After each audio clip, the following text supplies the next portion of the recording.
All right. So we are live. Oh God. Sorry. Nope, a Phil sneeze coming on. All right, hold on. Forget it. Let's go. Hello and welcome to the ElseNerds, a production of Galactic Netcasts. I'm Gregor Sprague. I'm Corey Scott. For all info on this show, including show notes and subscription links, go to ElseNerds.com. And for other Galactic Netcast programs, go to gncast.com. And we will spoil the shit and we will say the shit. So there's your fucking warning. Yes, this is a special. If you're listening to this, we recorded this as I got out of work, or after I got out of work, because being in retail is just great when they schedule at nights. When they schedule you, period, it seems like they do their best to give you the least attractive schedule as possible and just like impact every single thing that you do outside of work. It's like, well, remember that life you used to have? Nah. Yeah, yeah. They're so for instance, I am working the next 12 day or 11 nights straight. Like That or is starting yesterday. Starting that is yesterday. So yeah, and then Thursday I get a break and I work in the morning.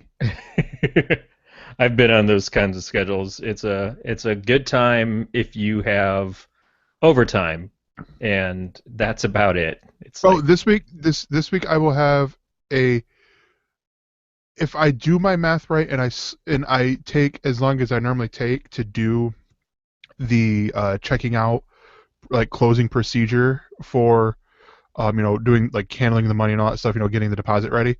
I should have worked 41 to 42 hours mm, this week, which means I'd get 2 hours extra in overtime as opposed to the half hour extra that would be if I was perfect on time, which hasn't happened yet and might not ever happen, but whatever. one of And the then things I learned from bowling is never be afraid to sandbag. Uh, yeah, start out doing things slow, and never show an increase in speed, and then your expectations will be held low. Unless you yeah. have to. Unless your boss comes down on you and is like, "Hey, you're really slow." Then you can show Mhm. improvement for that time, and you'll be great. Oh yeah, I've definitely had that talk today, and I'm like, you realize I'm 320 pounds, and you're expecting me to move around here like I'm a freaking waif thin little boy, like some of the other employees we got here. I can't do that. But no, so all in all, it's fun. And the next week I'm working about 45 hours, 40, yeah, 44, 45 hours. So So what Gregor is saying is be forgiving of our possibly shifting schedule for the show. yeah, for the next couple weeks. So let's So get into it for tonight. yeah, starting with the first bit of news, and the this is from heroichollywood.com, and that is that the animated movie about from the Spider-Man animated movie by Phil Lord and Chris Miller. I almost said Phil Miller. Um, is going to be based on Miles Morales. Yeah, this was a kind of big and exciting surprise to me. I mean, there was some rumors, some hope that when they relaunched the Spider-Man films, since we'd just gone through two versions of Peter Parker, people were kind of like, well, maybe we can do something a little different. There's this other Spider-Man bounding around the Marvel Universe right now. Wouldn't it be great if he showed up on screen at some point?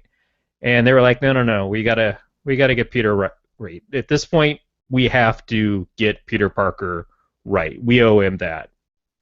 And so I get that. But getting this animated film that's been announced for a little while, and it was kind of confusing as to why Sony was doing both the live action movie and an animated movie around the same time. Um, Getting the announcement that this is going to be the Miles Morales character, that's great. That is absolutely awesome. I want to see this character more. I want to see him up on the big screen where other people are going to find him, and hopefully kids who maybe don't feel as included in some of the superhero films so far with the representation that's been up on the screen will get a little bit more of that. Plus, he's a great character. Yeah. And I honestly, and we will have the links in the show notes for this article, which is it's written by who's it? Umberto Gonzalez over at Heroic Hollywood, and I highly recommend you read this because it's almost like an op-ed sort of deal. Where I mean, he's talking, he makes this very personal with himself being Latino, but and gives you a very brief overview of who Miles Morales is for people who don't know, but then also goes into some talking about the Washington Post David Betancourt, who, like Miles Morales, is half black and half Puerto Rican, and how he's written so extensively and passionately about Miles Morales, and how he has a piece called "Miles Morales and Me: The New Biracial Spider-Man Matter," or "Why the New Biracial Spider-Man Matters," and Miles Morales' most heroic stand is Spider-Man? Question mark. The moment he embraces his biracial identity. So I mean, it's like great stuff here. Um, I so don't suppose, since we've already had it happen, that it matters as much if Donald Glover gets to voice the character again. But it, that was kind of the first idea of this came from Donald Glover wanting to play Spider-Man in the films, and the internet freaking the fuck out and yeah, saying, "Oh shit, no, Spider-Man ain't black." And he's like, "Why can't the black guy be Spider-Man?" And Bendis, to his credit, was like, "Why can't a black guy be Spider-Man?" Um, Bendis himself has kids who are of mixed race. I think I read that somewhere, and it was kind of like a big deal to him. Like, why would I not want to see them get to have their heroes in the same way that I've always had mine? yeah, And I know that's getting to be more of a predominant thought process. Is we have a lot of creators. Um, I mean, we still have a lot of white creators, but we don't have that same level as what we used to. And I'm kind of really excited about this for any number of reasons. It's one of those things that's like, yes, there's the political idea of it's a really good idea to do, but then there's just the fact that he's a really cool character. He's obviously proven himself. The transfer from the Ultimate Universe to the mainstream Marvel Universe has worked out. He's doing very well in all new Avengers. I think he's been widely embraced at this point, where there were people who had problems with initially. I think a lot of that has gone away, like you'd expect it would. yeah. Loud ass hats screaming their heads off for the first 20 minutes, and then the rest of the world says, "Hey, why don't you go fuck yourself in the butt?" We're okay with it. We kind of Hmm. want to see more of this. So we're going to have a good time, and you go over there and cry and use your tears for masturbation. Cryosturbation. There you go. Yeah. Um, but no. So actually, no. I'm using the segue. Speaking of cryosturbation, um, CBS canceled Limitless. This came out shortly after the news, or we got on recording yesterday or last week, and this came from the showrunner, Craig Sweeney, and that is that they won't be trying to find a home anymore or on other networks. Craig Yeah. or Craig Sweeney saying, "I'm truly sad to report that hashtag Limitless will not continue on any platform. Thanks so much for everyone who watched." And it's sad to see go, but at the same time, I feel like they told a complete enough story that it felt like it was okay for it to go. Yeah, I didn't stick with the program past the first couple episodes. I enjoyed it enough. It was just, especially at the beginning of the season, it's too many things to try to watch. But you guys, you and Beat and Evan have all said very good things about it, and I trust your opinions sometimes. sometimes you're a tool. And it's a bummer to see shows that are enjoyed and beloved go away when Wayward Pines is coming back in the air.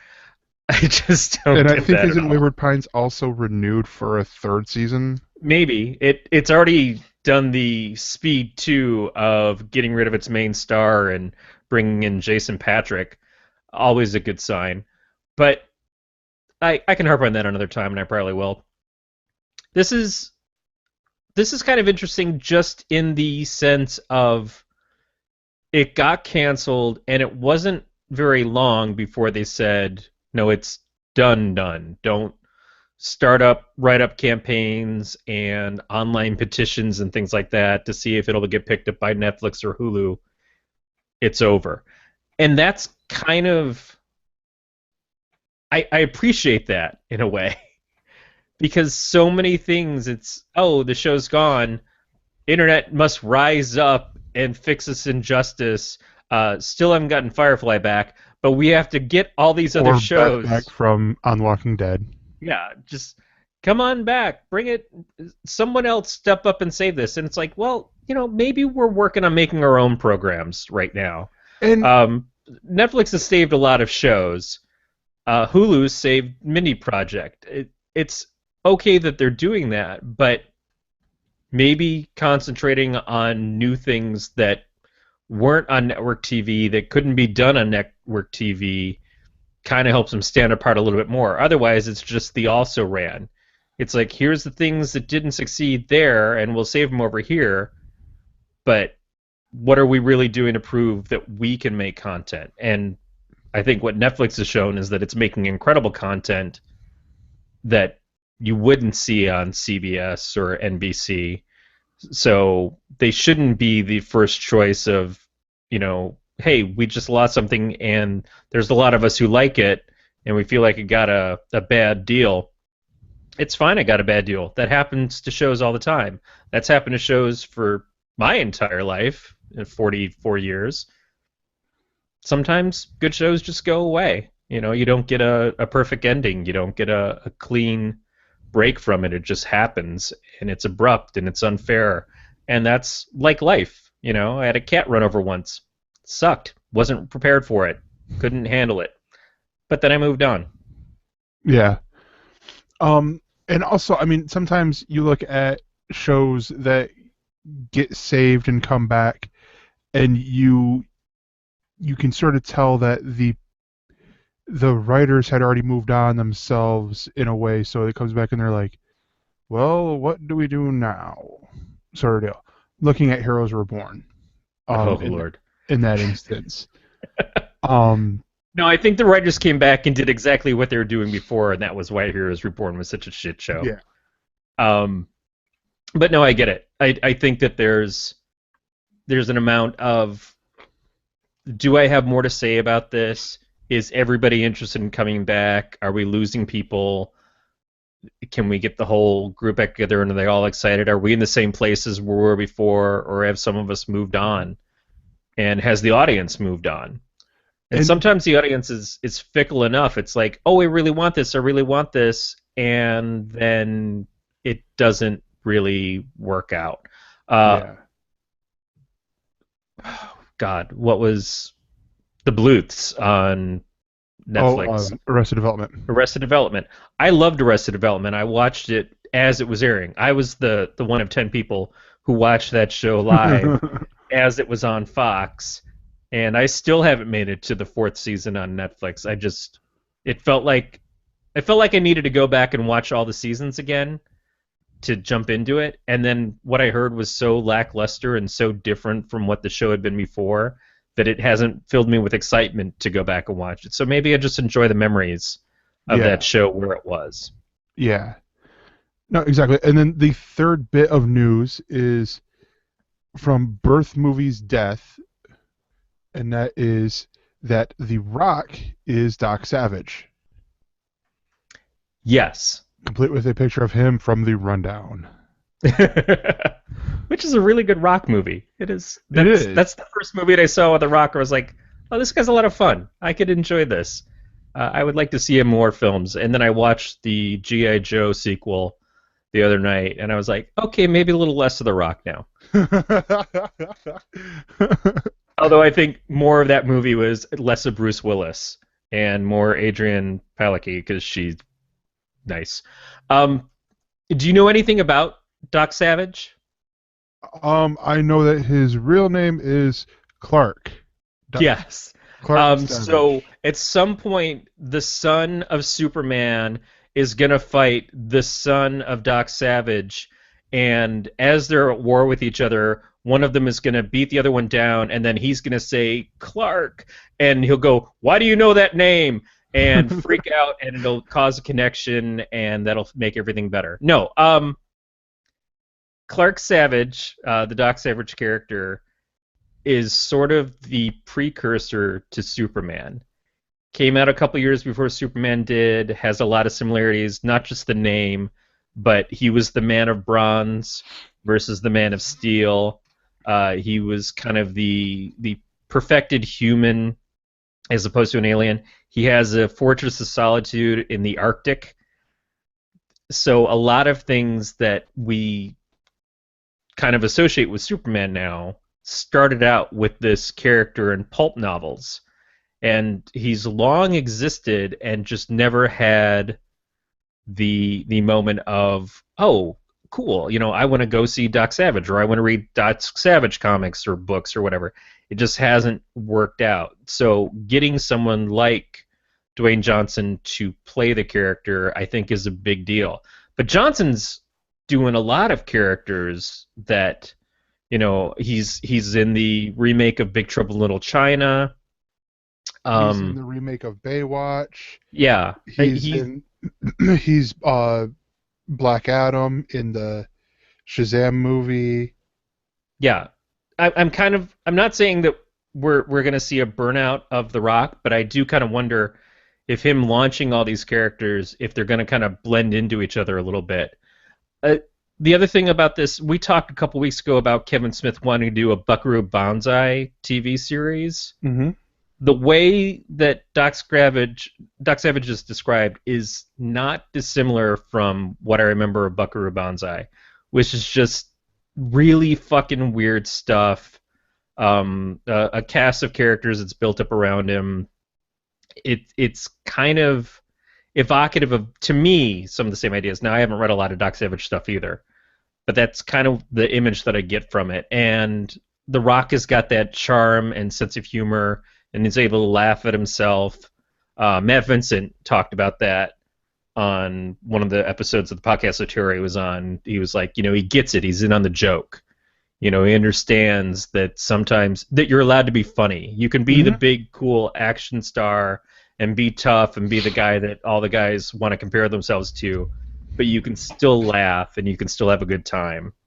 And I think That's that's where, why the guy gets so much success. yeah, and that's why he has the ability to film Ballers on HBO in between all these movies, and then excuse me, and then pop in when it's WrestleMania season over in the WWE just to say, oh hey, here's the attendance record for this stadium and whatnot, and not and I mean he's still in the peak of his physical conditioning.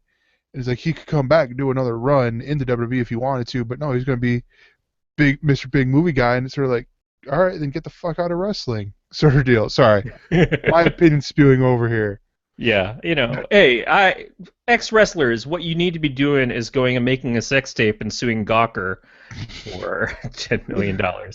Uh, the other thing about this movie is it's from Shane Black, and Shane Yeah, Black just did The Nice Guys, did Iron Man 3, so has done a $1 billion franchise movie for Marvel at some point. Did Kiss Kiss Bang Bang, which is one of my favorite kind of weird off the wall films, also with Robert Downey Jr. and Val Kilmer. So Black is someone whose voice I think would be very fun for this. I would think like a Shane Black or Guy Ritchie would be the choice yeah.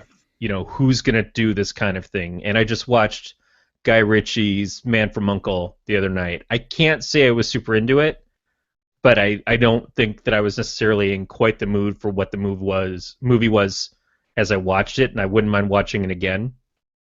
It was also interesting that it had two guys who have either played Superman or were at one point chosen to play Superman in the two leads in it.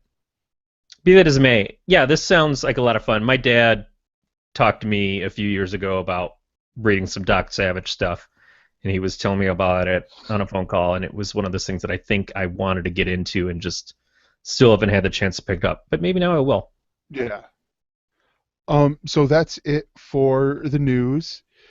And now it's on to nerding out. And this one is here at the Galactic Netcast. My nerding out is a little bit of a controversial thing here, because this is the new. I'm going to talk about the first episode for the new series of Top Gear, and I am saying series because this is a British TV show, and they say season, or instead of seasons, they're series. But this is the new one with Matt LeBlanc and Chris Evans, not Captain America Chris Evans, presenting this, along with 5 other people. And according to some hosts slash producers who will not remain nameless, because I will call them out on it, it was Beatmaster and Daryl from Who News and Reviews. Both didn't like this incarnation of Top Gear. And I will back them up by, not personally, but saying a lot of the internet did not seem to enjoy this. And and that's understandable, because I saw, and I don't remember where I saw the article, but there was an article saying that this first episode of Top Gear, which I think filmed on Wednesday, took a lot longer to film than a typical Top Gear episode would, and that and it was, and a lot of the parts that were being messed up were the introduction of the Stig, and that their guest who was going to be in didn't show up, so they had to get a guest at the last minute, so they got both Gordon Ramsay and Jesse Eisenberg. Jesse Eisenberg, also beloved internet figure. Yeah. So it has promise. I will say that. I did enjoy this. I did laugh at the moments in there that you were supposed to laugh at. What season of the show is this? This is series 23. What number? 23. Michael Jordan. 23. So we're talking about a group of guys taking over a show that was run by another trio of guys who've all moved on. So maybe not expecting them to be at the polished level of these others hosts going into the first episode. Maybe that makes a little bit of sense. Yes. Yeah, you definitely would want to do that, because I mean, this has, in my opinion, it has all the ingredients to be a great series of Top Gear. They got the cars. Beatmaster did. Me and Beat were talking about this before Corey got on, and before we started the show, that he felt like it was, since they had Matt LeBlanc as one of the hosts, that it excuse me, that it was a little bit too pandering to American audiences. And I see that point, but I don't agree with that point, because it was still a very much UK show. You have, like, because they start out with that, but then they go to a film that Chris Evans made in Nevada about the Dodge Viper, and then a Corvette, complete with Michigan license plates, by the way. I saw that, I'm like, those are Michigan plates. And and that was the first film, and I'm like, and I see that, but it's like it was one of those things, like, if they moved it and like later on, you wouldn't have thought that. It's just because they open up the show, and then they go, all right, here's our American host, Matt LeBlanc, because he's the big name. Chris Evans is big in the UK as a presenter.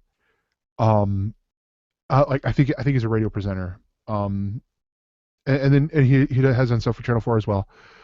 And then Matt LeBlanc is internationally known because of Friends, because of episodes. Not Um, because of Joey. no, because of the character Joey, but not because of the TV show Right. Joey. And What was the show that he was on? Like he did some spin-off from Married with Children that was really bad. I don't remember. wow. Um, but I honestly say with this show, give it time because and like even with the challenge, it wasn't.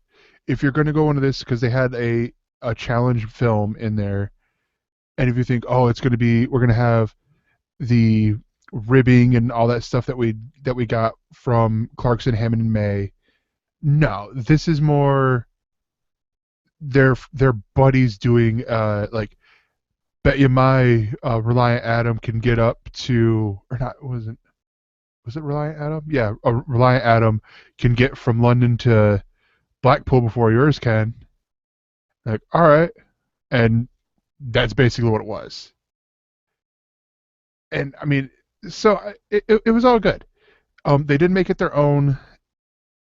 I will say I am going to give it a couple of episodes before I say, oh, I'm not going to watch this anymore, or it becomes a, well, if I don't have anything else to watch, then I'll watch this sort of deal.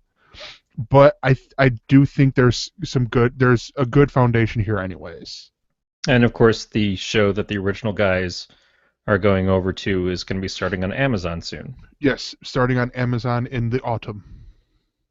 Yeah. Sorry, But not. the internet is notoriously good at accepting change from things that are beloved, like Ghostbusters, for instance. No one has blown up at all about the idea that maybe they're doing something different with some different actors or actresses in the film. Yeah, I have no, what could you possibly be talking about there? I think I Um, said what I was talking about. yeah, but I mean, honestly though, I feel like a lot of the people who are complaining, and I'm not gonna say like beaten. This is that beaten Daryl's impression because they're older, they're a lot wiser. I'm gonna give them that one, that they're wiser than me. So yeah, maybe the show is crap, and I'm just like, hey, it's a motoring show. I like this, Well, and remember how you felt when you saw the American version of the show before? it's way better than the American version.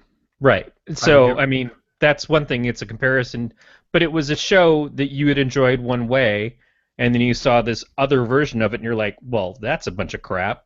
I think Daryl compared it to the Australian version Yeah, and said it's better than that. So, I mean, obviously, if you have an expectation of your program and then you see it done in a different way and it doesn't meet your expectations, you're going to feel a little let down by that. You're going to feel like, well, maybe this is no longer for me.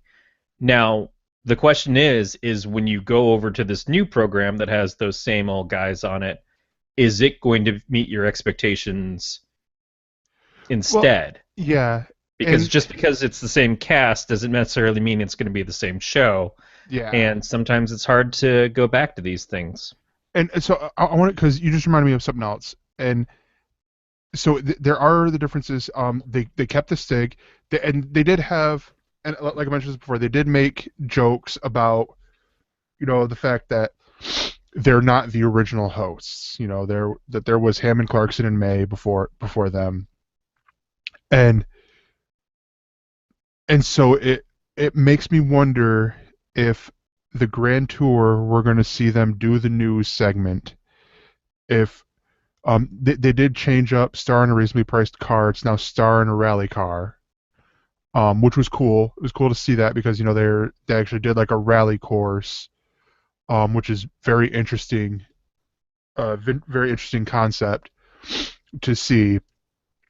Could they have gotten better guests for the first one? Yeah, but I think they were going to. I think it was Brad Pitt who was going to be the first guest, but stuff fell through, sort of deal.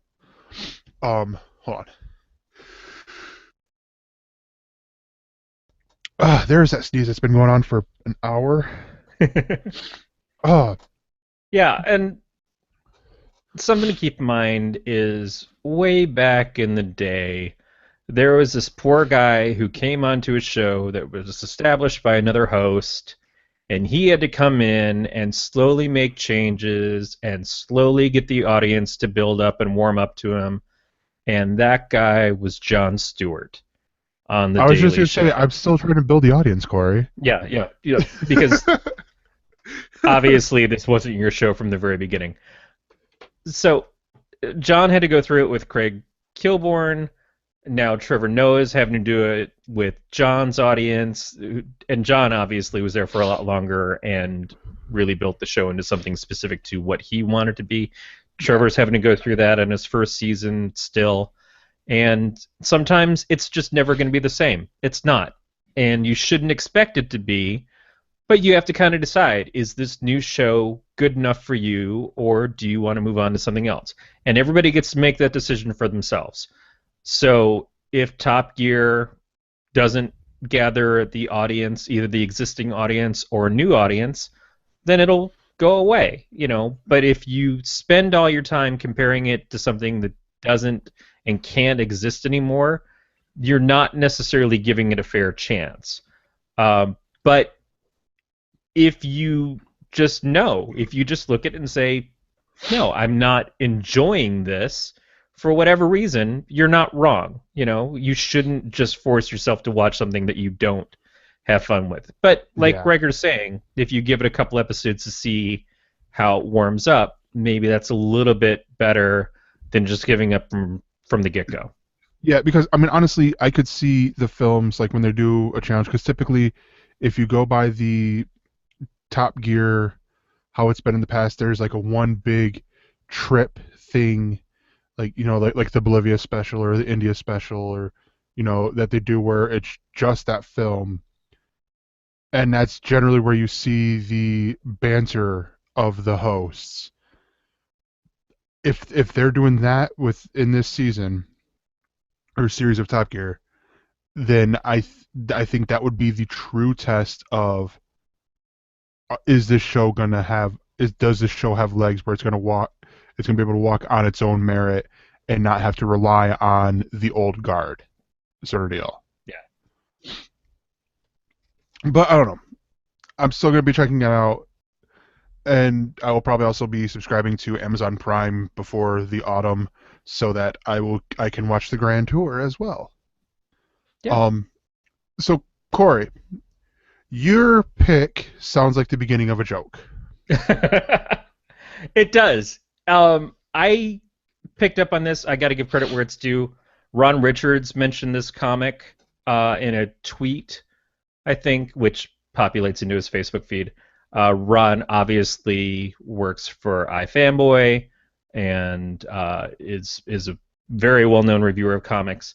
So when he Used to says, work over at Image. well, yes, and other things.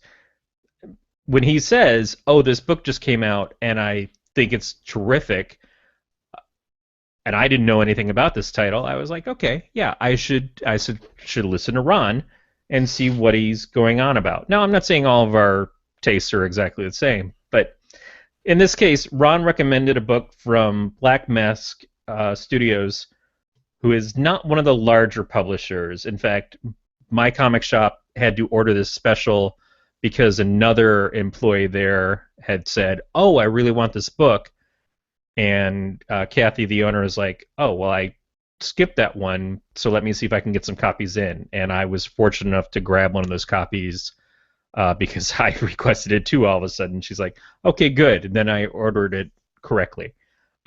This is called Four Kids Walk Into a Bank, and it is by Matthew Rosenberg, who's the writer, and Tyler Boss, who is the illustrator. I don't know what to tell you about this comic that really is going to make a lot of sense, other than referencing some other things. Now, this book, the art style, the writing style, the storytelling is very much akin to the Hawkeye book from a couple years ago by Matt Fraction, and the Superior Foes of Spider-Man book written by Nick Spencer, who obviously is on a end of a shitstorm right now himself, thanks to the new Steve Rogers book. But this, I don't know that it necessarily owes a lot to them because it's not a superhero title, but it is that kind of storytelling, and I felt the beats and the narration and the way the characters kind of interact and stuff was so similar to those books, which is a high compliment because those have been two of my favorite titles from the last couple of years. Yeah. Here's the blurb that they give you on Amazon, which we'll have the link in the show notes. A fun-ish crime caper about children. 11-year-old Paige and her weirdo friends have a problem.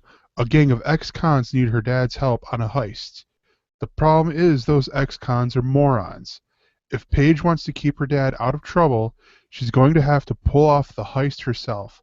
Like Wes Anderson remaking Reservoir Dogs, Four Kids Walking to a Bank is a very dark and moderately humorous story about friendship, growing up, D&D, puking, skinheads, grand larceny, and family. Yeah, and all of that stuff is in this first issue. Uh, the characters are Paige. There's Walter, who is very quiet and shy. Uh, their friend Stretch, who is the game master of the D&D game that opens up the story. They're each playing characters in a role-playing setting. Paige is actually playing Sir Manley, a huge knight of bravery. Walter is playing a female elf, and their sort of foil, Berger, is playing an ogre named Crotch the Sticky. And Crotch the Sticky may be the greatest character of all time, next to Berger himself. So the storyline starts out with them playing D&D, and then, yeah, like you said, they are about to go out to get ice cream with Paige's father, and this group of basically, like I was saying about Guy Ritchie, something straight out of, not necessarily Reservoir Dogs, I would think more out of Lock, Stock, and Two Smoking Barrels.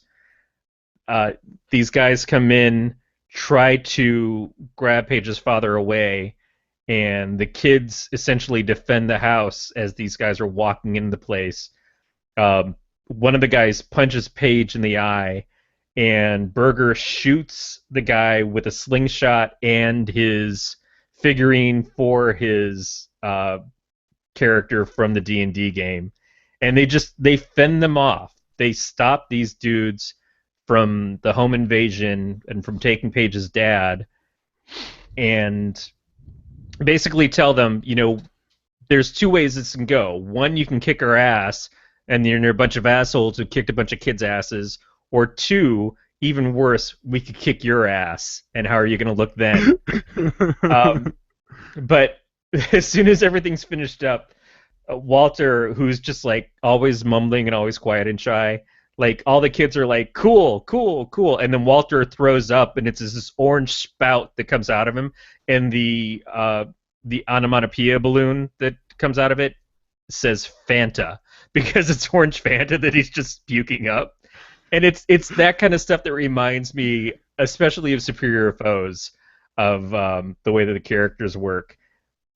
Paige is awesome. She's the leader of this group. She's a total badass, but they even state that the first time she ever throws a punch is the following day. And we go into that scene with some kids at school. They meet up with the bad guys again, who wind up giving them a ride home as sort of an apology and a peace offering to Paige's dad. It's just so good. It's so well done.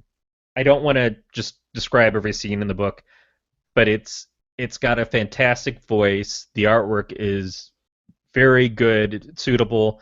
Like I said, like those other two books. If you've read anything from Fraction in particular, I think you will enjoy this. And Spencer's more kind of crime noir stuff is a great thing in comparison.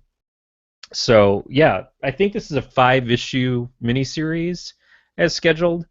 I'm gonna read the shit out of this series, and whatever these guys do to follow it up, I think I'm gonna kind of follow them around a little bit because this is terrific. Yeah. Um, it sounds great. I already have it bookmarked. I'm gonna try to get that on Friday as well, with Preacher Volume One, so I can read that. So we can continue on a project. I've got like 4 projects lined up for either here or the ElseNerds YouTube channel to use with Galactic Netcasts that I'm in love with right now. But that's neither here nor there. Because now I believe it's time we should talk about our big discussion topic, and that this week is the Berlanti-verse of shows. So we're talking Legends of Tomorrow, Arrow, Flash, and Supergirl. Yep. Now, so this is season 4 of Arrow, season 2 of Flash, and the first seasons for both Legends of Tomorrow and Supergirl. Supergirl Yes. being a show that was separate from this universe until it wasn't. Yeah. So, and they did have the crossover episode of the Flash onto Supergirl. Yeah, that was the But first signs of a caveat of like, hey, remember how we told you that these don't really involve themselves with each other and Supergirl's in her own universe? Maybe we led you astray. yeah. So Where do you want to start? we already talked about Supergirl We did talk a little bit about Supergirl. in the betas. So real quick, just real quick, what did you think of the season overall for Supergirl? I love the character of Kara, of Supergirl. I grew to like her secondary characters, the cast around her, be it Win. Jimmy's okay. I'm still not 100% on Jimmy just because he's so different from Jimmy Olsen as I know and love the character. Yeah. Um, and I mean, they replaced Jimmy's character with Win, which is okay, but I just kind of I like that version of Jimmy Olsen.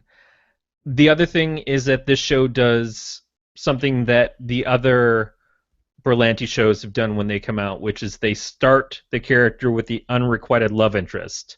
You Yeah. know, Oliver, it was Laurel, and trying to get them together felt really forced and felt ugly in the way that they did it a number of times. And then they were just like, well, fuck it. We're giving up on this. Flash, it's been Iris. And while I don't have as many problems with how they did that, it's a hard thing to start a show with that being so much of the presence of the characters. This character is pretty much here just to be the potential love interest for the lead, and they did that with Jimmy and Kara. Is that Kara has two guys who both seem to really like her, but one of them she's got the major crush on, and he's got a relationship with her cousin Superman. He's in a relationship with Lois Lane's sister Lucy, and yet there's still this back and forth between them. And Win is the ducky in the situation, for lack of a better term. Uh, so I don't love that seems to be a trope between their shows. Otherwise, Cat Grant grew on me immensely as the show went on, and that's not just a thing about the actress. It was just that character has never been a favorite character of mine. I've never seen her portrayed particularly well. I've never been a fan of her in the comics, but the way that they used her in this, I think, improved over time, and as we got into more of her personality behind the veil, it was better. Kara's sister is good, but they do so many things with this. Like, here's the foundation or whatever that is going to give you missions, and kind of fight against you but fight for you at the same time. That all works in some ways and doesn't work in other ways. The introduction of Hank being secretly John Jones was terrific. That was a great bit of misdirection by giving us somebody who should be playing the villain, and goes from feeling like the villain for the season to being completely blindsided with the fact that he's actually another hero, a big name hero that was a great surprise to have in the series. Yeah. I don't love all the Kryptonian stuff. It's just like 1,000 Zods seems like that would have been harder to defeat. Yeah. Now, you actually just mentioned something here, and it made me curious. Do you say John Jones or Jean Jones? I've always said John Jones because that's how I read it before I heard someone pronounce it on TV. Yeah. It's like Ra's al Ghul or Ra's al Ghul. The way that Stephen Amell pronounces Ra's is probably what a lot of us thought the name was when we read the comics growing up in the 70s and 80s. It wasn't until they started calling him Ra's in the animated series of Batman in the 90s that anybody realized, oh, well, that must be how his name's pronounced. So now we're all sticklers for it. And so when we hear the Ra's come up, we're like, oh, no, Stephen, you poor simpleton. Obviously, you don't understand that this guy's name is pronounced completely differently. No, he read it on paper like most of us did, and we're hoity-toity now. Yeah. Well, because that's how I was. I heard it because I heard it first on Justice League, where Hot Girl would say John Jones. So I'm like, it's always just been John Jones to me. But yeah, it's actually for me. I thought it was John Johns for the longest time. So again, getting that thing pronounced out loud, it was like when I met R.A. Salvador, and he pronounced Dritz like Dritz as opposed to Drizzit, which some people think it's one way, some people think the other. A girl actually corrected someone else on the pronunciation before he showed up, and then he came up and he's like, this is the way the name's spelled, and that girl just kind of slunk down in her seat. But I felt for her. I completely understood where she was coming from, because you don't know until the person who created it tells you. Unless that person is the person who said it's pronounced GIF and is a total freaking idiot. Go back to John Doerr. Yeah, I mean, as a guy who does a comic book called Balyar, and that thing can be pronounced so many different ways, Levi has said it's pronounced however you want to pronounce it. He's not a stickler of it. So I think that's the right attitude to take. But when you hear it from the person who says it, who made it, or who is at least in charge of the property, then you want to run with it at that point. You want to look a little bit. But I still call Mark Miller Mark Millar, because fuck you, Mark Miller. I think that's the way your name should be said. Is it Mark Miller? Yeah, it's Mark Miller. It's not Millar. It's not like a balloon. See, here's the thing. I'm the same way. Yeah. But, why would you spell it with an A? I don't know, asshole. Why would you spell Corey with an E? Or a C, for that matter? Fuck you. Yeah. I'm a hit girl. You do. But no, sorry, I just reminded myself when I brought up the whole GIF thing. The last Wednesday's episode of At Midnight, which was so freaking infuriating, that they pulled the Walking Dead ending on us, because they had Will Wheaton, Robert Kirkman, and Jonah Ray on there. Do you watch At Midnight anymore? Or? No, I haven't watched it in a long time. Okay, so they pulled. Kirkman pulled his shenanigans again, and he revealed that, and there are air quotes are on there for the audio listeners, that Carl dies by the hands of Negan. Been a perfect moment for you to do a spit take since you were drinking. But before that, they do. Carl can't die because he's actually in the house. He's been in the house on the farm this whole time. He listened finally. Yeah. but the before Sitting in the that, house eating pudding. yeah. But before that, they had there was a moment where Chris goes on this rant about how it's pronounced GIF or GIF and not GIF, and all that because it's graphical or interface, not graphical.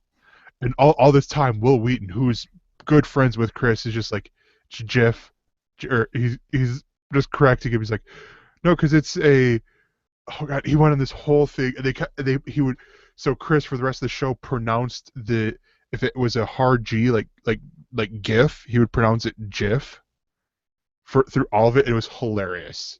Well, choosy mothers choose JPEGs, actually. Fuck GIFs.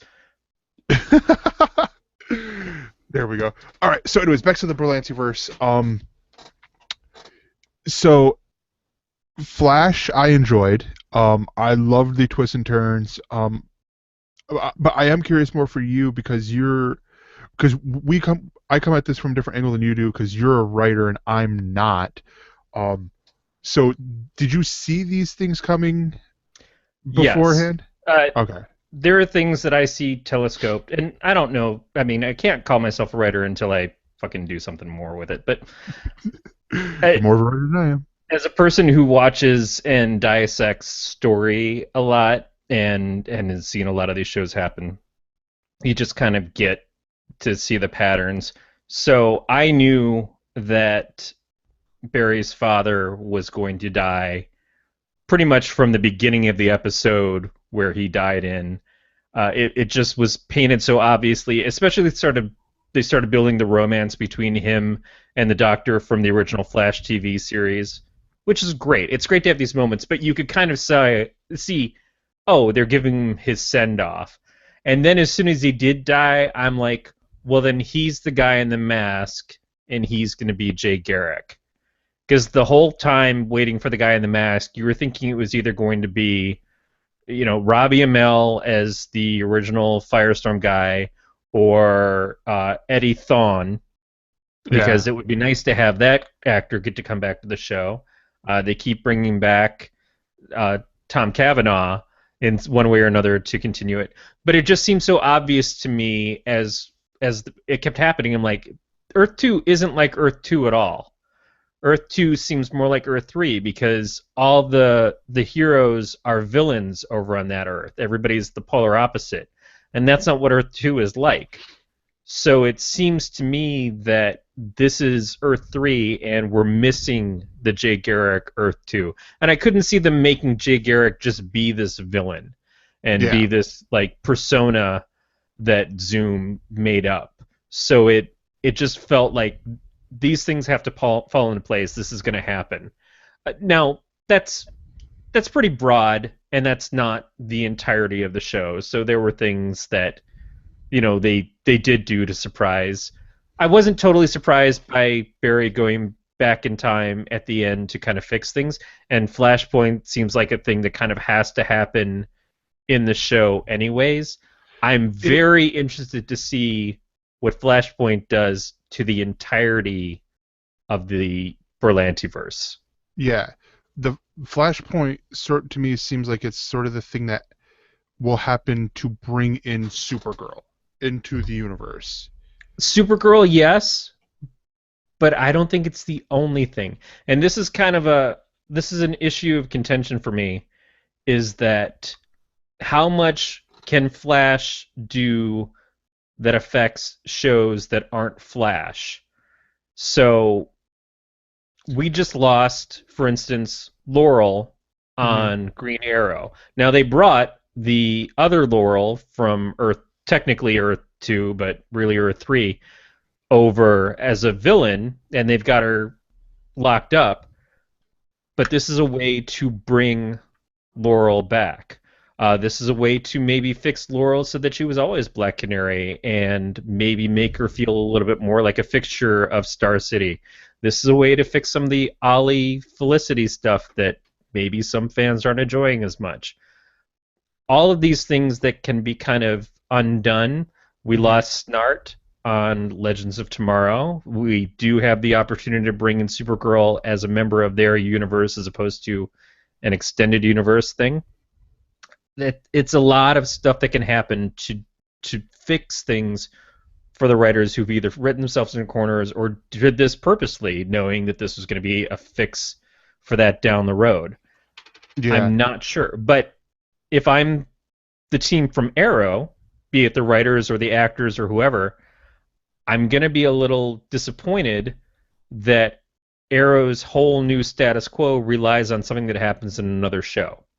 Unless they start next season with essentially a multi-part sort of extended movie storyline between all the shows.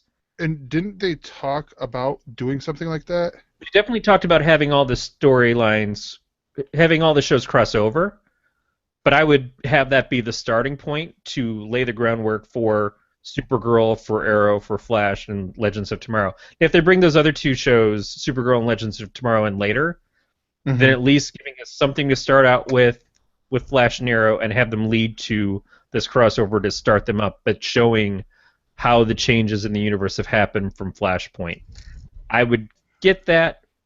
I would kind of be into it, but it's still, that's what I'm kind of curious as to what's going to happen. This season was a mix of ups and downs. I really didn't love how they used Caitlin in this season. I think that she deserves better, but I did like getting to see Danielle play Killer Frost. Yeah. I love what they've done with Cisco on the show, but he's kind of been my character on the show the whole time.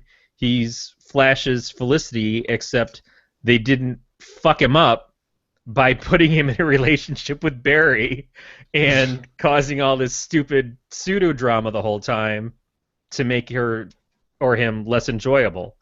I love the new version of Harrison Wells. I like Jesse. I like the new Wally. I don't have the problems with Iris that the internet seems to, but I do understand that Iris's storylines are so tertiary to what is actually happening, and the only thing that seems to matter for her character as far as the rest of the stuff is when she's put in peril and Barry has to save her. At the same time, Barry saves everybody. He saves dads, he saves sisters and brothers and girlfriends and boyfriends and everything else. So it's not like that's the only thing, but it is kind of like, why did you put her in here if that's all she gets to do? Yeah. You know, I was very happy with Patty as love interest, and I didn't love the fact that that just kind of ended to move on to this thing. I wish that character would have stung around more. I like the actress as well. But overall, I mean, I can't say that there's much else to this. At least they utilized Linda later on after they had their breakup. We got to bring her back and give her some fun moments. Yeah. And that's a great thing about these shows, I will say, is that they utilize the actors who have been on here in fun ways, even after they've officially left or their character has died or whatever. They bring in new ways to bring them back and let them be around again. And that's cool, and that's something you can only really pull off by having 4 different TV shows that you can kind of pull back and forth from. No, yeah, I mean, I really enjoyed Flash. I loved the episode where he was in the Speed Force, and I think the episode after that, where you saw this like really optimistic Barry. It, to me, was almost like Barry found a Blue Lantern ring. Yeah, and let's talk about that, because look at all of the season finales or around the season finales, and they all give the same message. They all talk about hope. Yeah. Ollie gives his inspiring speech to the city as Oliver, not as the Arrow or Green Arrow. Barry goes through his moment of clarity of like, everything's going to be okay, and why is everybody down on me for being so hopeful? And then goes to a dark place after that. Supergirl's whole last episode was about bringing the hope back to people. Actually, several episodes were about that. and it makes sense because of that's how her character is played out. And even Legends of Tomorrow had that thing of like we're fighting for hope. We have to inspire hope in the world and the people as we're doing this. And the fact that all of their lives were kind of put into this motion of these things have to happen, and we're projecting it on you. So everything you're doing because we made you do it. Giving them more control over themselves, that changes the outcome of it.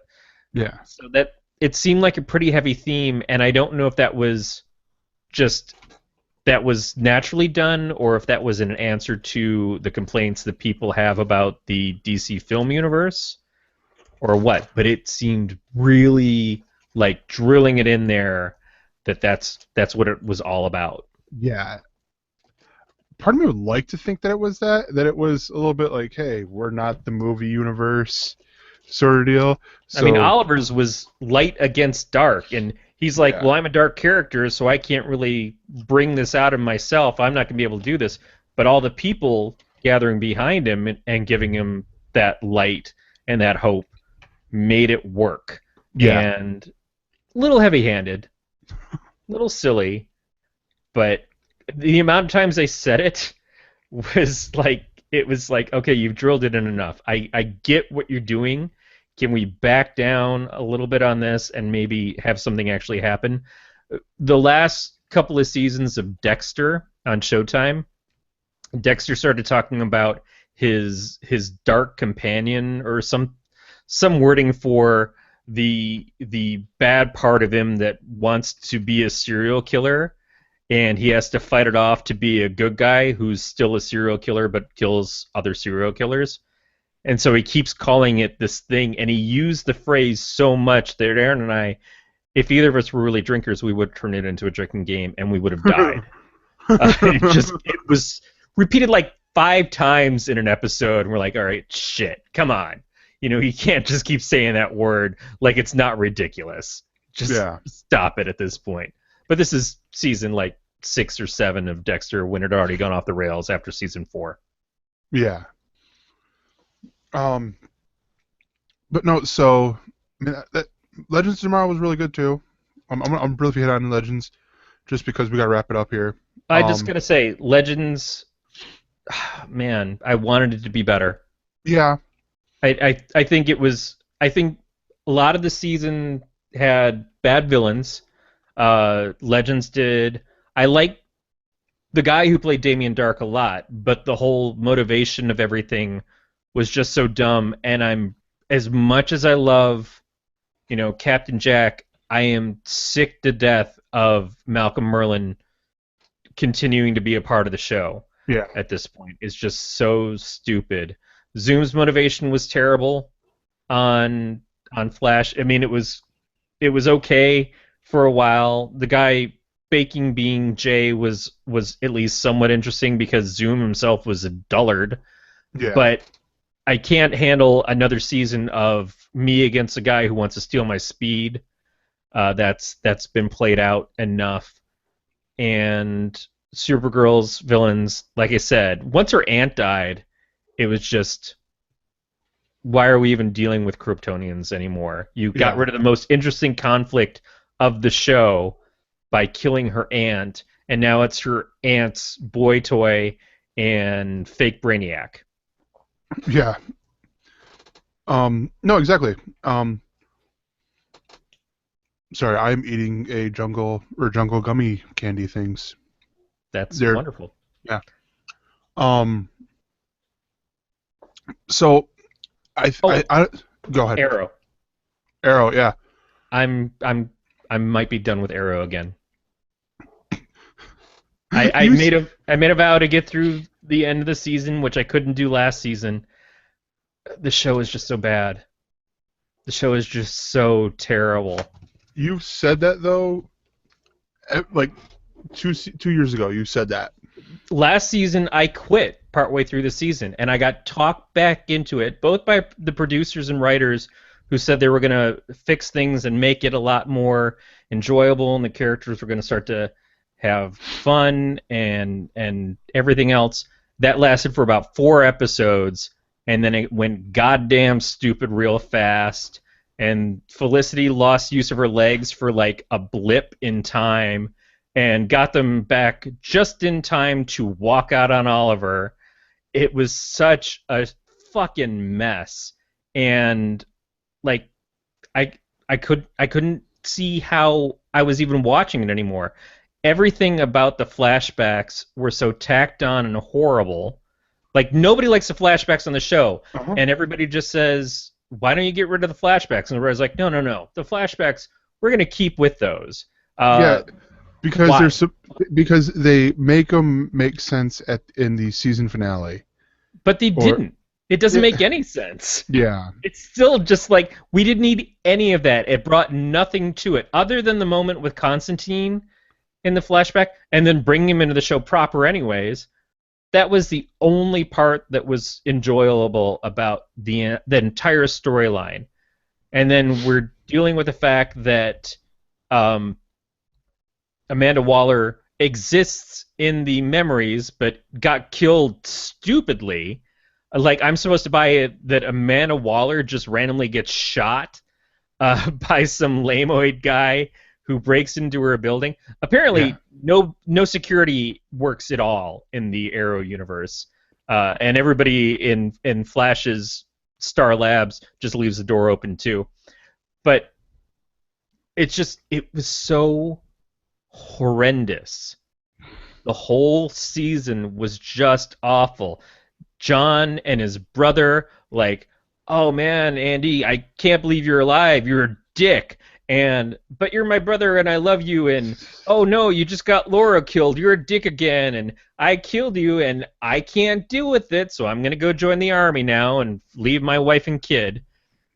Really, yeah. like the best characters on the show, they've practically just shat upon, and the But only thing that made me laugh and smile throughout most of the season was the Michael Holt character, the new Mr. Terrific. yeah, And I'm sure they'll just fuck that up unless they launch him into another program. yeah. I don't know. I see everything you're saying there, and it's making me think. Oh yeah, gosh, that's right. That's right, The man. Reddit, the subreddit for Green Arrow, said that the show was so awful that they changed it to be a subreddit about the Daredevil TV series. They just completely abandoned Do Green they Arrow. really? Oh yeah, oh yeah, and Stephen Amell talks about like people on the internet and people on Twitter are pretty shitty to the show, and I agree. You know, they're shitty to actors and actresses, especially because people didn't like how they portrayed Laurel. Yeah, that's the writers portraying Laurel. That's not the actress. You put her in a shitty role. She's doing her job by playing a shitty part as they require her to. The Felicity relationship with Oliver is bullshit melodrama, but that's because that's what they think the show should be, and it's not the actor or the actress's fault. So again, don't blow up at the wrong things. If the show is bad, the show is bad. But it's not like these actors and actresses are suddenly bad because the writing went bad. If you enjoyed them in the first couple of seasons and you don't enjoy them now, it's not like they suddenly forgot how to act. And so sending them hate mail and death threats and talking shit on IMDb or on podcasts is not accomplishing anything. You want to tell the writers to do a better show, stop watching the show. And give Exactly. it up to the Redditors for taking a stand and taking the right stand, I think. It's like, Yeah. we don't like Arrow at this point, but we really like Daredevil. Let's talk about Daredevil. There we go. Um, so the only thing that's left to say is, hey, we have a Patreon, over at patreon.com/Galactic Netcasts, and this is basically, we're not asking you to send us money so that we can make money and we can quit our jobs, because mainly because it all goes to Dave, but also because that's not what we're wanting to do. We're just wanting to keep the lights on here, Yeah, keep the ship let's afloat. let's be clarification on that. Is it doesn't go to Dave. It goes to the things that Dave has been paying for out of his pocket while unemployed for a long time, Yeah. while moving to another country, getting married, doing all these things, Dave has struggled and sacrificed to keep Galactic Netcasts on track by making shows, by producing shows, by making a place for all of us to get to do our shows. And all he's asking for is the help to, pay for hosting for the audio, pay for hosting for the website, and that's it. It's Matt and I talked about this the other day. If nothing else, all we want is to be able to pay Dave back for what he's given each of us the opportunity to do. Mm-hmm. And that's why we talk about the Patreon. Yeah. And we also give this as a value for value's sake. Much like I think every Patreon is done that way. So you can do as little as $1 a month. Excuse me, and you are in our Patreon Slack channel, where you can hear us talk. You can hear Daryl's opinions on the new Top Gear. Pretty sure it would be a new button you could push and just piss him off. Or you can hear, hear us just be knuckleheads as we're talking about stuff. Hear me complain about work or whatever it might be.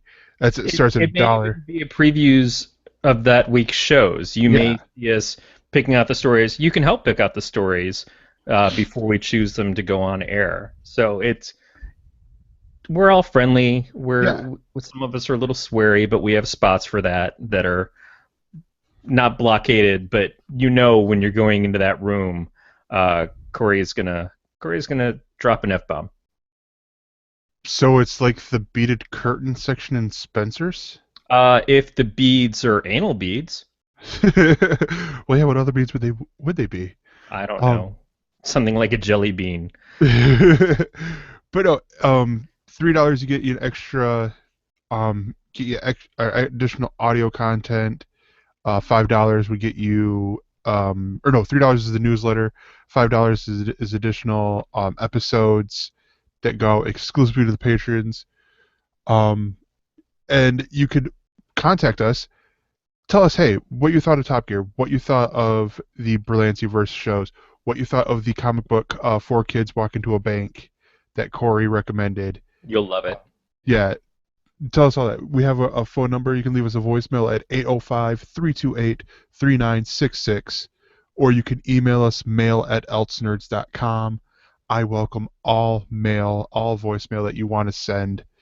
And then for subscription options, the links can be found under gncast.com/subscribe. And you can join us on our Facebook page under Galactic Netcasts. And you can follow the show at ElseNerds, or you can follow the network at Galactic Netcasts. You can follow our producers at Beatmaster80. Evan is at Mr_Fusion. I'm at that Gregor, and Corey is, of course, at Don't Ask Comics. I do comics. Yes. And I guess the last thing that is said to be said is this has been a Don't Tell Glenn production. We'll see you guys next time. Hail Hydra. Spoilers!